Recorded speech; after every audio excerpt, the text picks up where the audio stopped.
halo semuanya.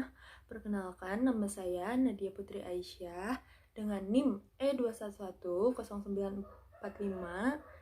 Fakultas Hukum. Di sini saya adalah anggota MBKM dari Universitas Juanda ke Universitas Surya Kencana. Di sini saya akan mereview sebuah materi hukum pidana pada tanggal 21 September 2022 yang telah dijelaskan oleh Ibu Prof. Dr. Hajah Heni Nuraini, SH.MH.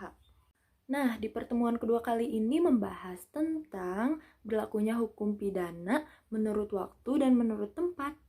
Nah, menurut waktu ini bisa disebut locus temporis.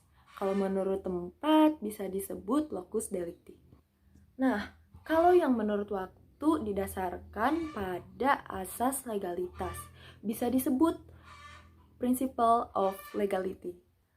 Bahasa Latinnya yaitu nullum delictum nulla poena sine praevia lege poneli.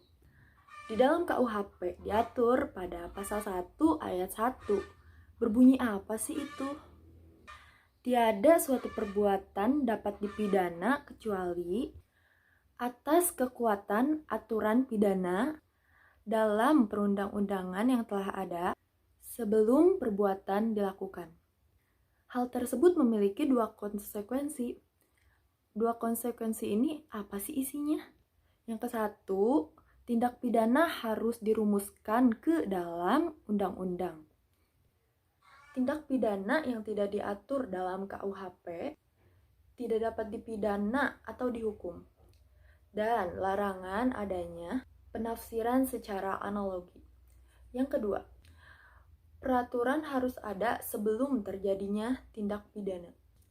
Tidak boleh berlaku surut atau retroaktif, menjamin individu dari kesewenang-wenangan penguasa. Sanksi pidana merupakan paksaan. Nah, menurut tempat atau locus delicti ini memiliki daratan negara, perairan atau laut teritorial yang telah ditetapkan oleh HI, udara di atas wilayah negara. Berdasarkan hal tersebut, berlaku beberapa asas. Nah, apa saja sih asas-asas di dalamnya itu? Berdasarkan hal tersebut, berlaku beberapa asas, yaitu yang pertama asas teritorial. Asas teritorial atau wilayah merupakan asas yang menegaskan bahwa hukum pidana itu berlaku berdasarkan tempat atau teritori perbuatan tersebut dilakukan. Hal ini memiliki makna bahwa setiap pelaku tindak pidana, warga negara sendiri atau asing dapat terjadi. Karena dalam hal tersebut kepemilikan negara, setiap negara itu diakui dan setiap negara berdaulat itu wajib menjamin perbaikan dalam wilayahnya. Asas ini tercantum dalam pasal 2 KUHP. Yang kedua adalah asas personal atau asas nasional aktif. Yang terpenting asas ini adalah hukum pidana hanya dapat diberlakukan pada warga negara saja, sementara tempat tidak menjadi masalah. Hal ini tercantum dalam pasal 5 KUHP. Yang ketiga adalah asas perlindungan atau nasional pasif. Asas ini terdapat dalam pasal 4 dan 7 KUHP. Asas universalitas. Yang menjadi dasar hukum bagi pemberlakuan asas ini adalah kepentingan hukum seluruh dunia.